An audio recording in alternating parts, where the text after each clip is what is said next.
What do you guys recommend to your clients for when people feel overwhelmed with how many things they need to learn? So they want to get better at marketing. They want to get better at the training. They've got to take this course because it's some new technique that's out there. They want to learn how to, meet people and build those relationships, but they're an introvert. And so they've got all these things piling up. What do you guys recommend typically for that overwhelmed client of yours? Yeah, we get that a lot.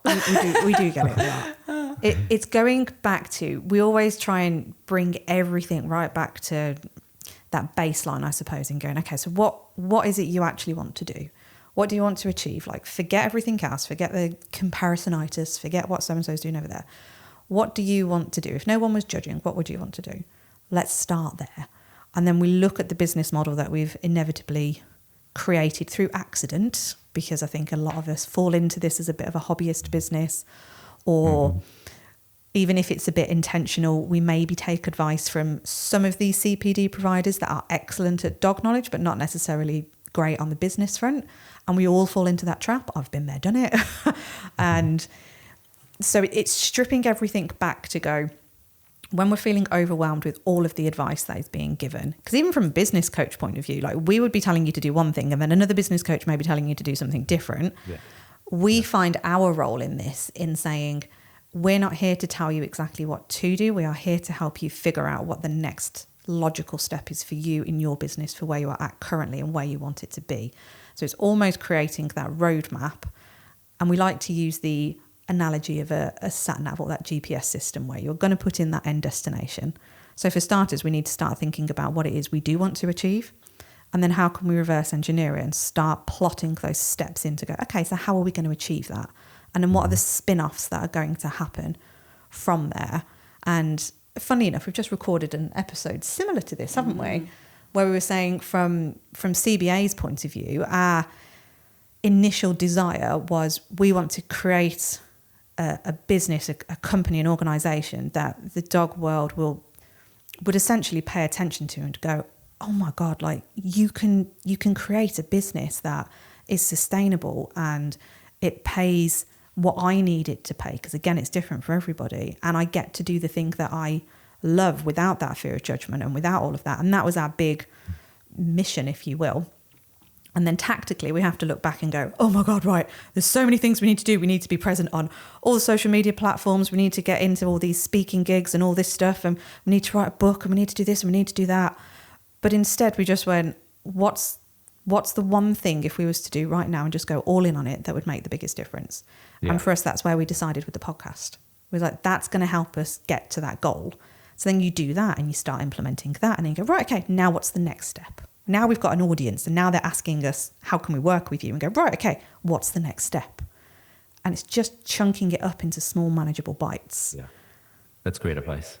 That's great advice. Because I had the same struggle. It's like, all right, I've got to have an Instagram channel. I got a Facebook group. I got to do this. I got to do that webinar. Like, you start getting overwhelmed because you want to do all the things, and it's counter to my advice early on, is you want to say yes to everything. But when you start actually building stuff for your own business, your own brand, your own platform, that's much more time consuming. It's not just showing up for a 90-minute interview or something. It takes time. And what can happen is it dilutes everything because you're trying to do too much. So focus on the one thing. Let's say, all right, I want to just go on building a big email list. So I'm not going to try to do that any way. I'm going to have lots of great leads to my website that farms those emails, or maybe I'm just going to go all in on Instagram, build a big following there. And once you do that, then you can support the other platforms much faster, because you already have that audience wherever it is, email list, Instagram, TikTok, wherever your following is. And it's, so yeah, anybody who's out there, that's my other advice, because I did the wrong thing. I was like, all right, I'm going to do all the things. And it got diluted. Like, I have a YouTube channel that is not my main focus. It's got stuff on it, but that can actually be more harmful for you if people say, well, I don't get it. So there's like 800 followers or something there. It doesn't make sense. And so it can actually harm your brand if you're not maintaining it and keeping it up to date with all the things that you typically would. So yeah, I think focusing on one thing. And then the next step for me actually was hiring people.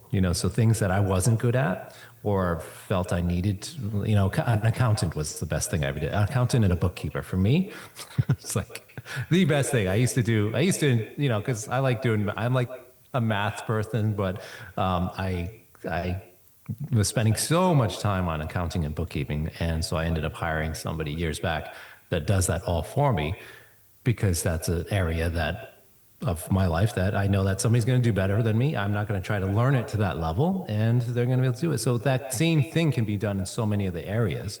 So from a business growth standpoint, I do recommend finding contractors or employees that can do the things that are super time consuming for you, especially if you put a value on your time and it's going to cost less to have somebody else do it.